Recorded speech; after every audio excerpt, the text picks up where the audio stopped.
So we've made this tea. Question: can this tea be consumed unsweetened?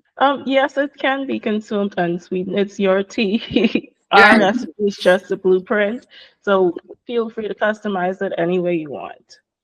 Right. So it's a matter of personal preference. Yes. So let me put you on the spot. Which sweetener do you like? Both of you all. Sarah, let's start with you. Which sweetener do you prefer? I prefer maple syrup or honey, but you can use whatever you want to.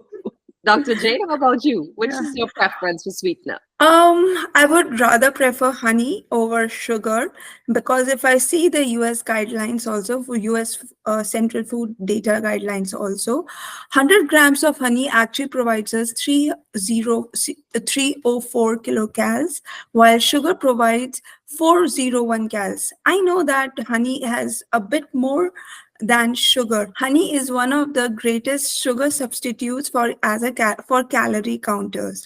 It may be required in a little amount to give you that your favorite sweet taste rather than sugar. Also, it has so many other benefits. It lowers your glycemic index. It has a lot of vitamins, minerals, antioxidants in comparison to sugar. So definitely, I'm all honey. Yeah.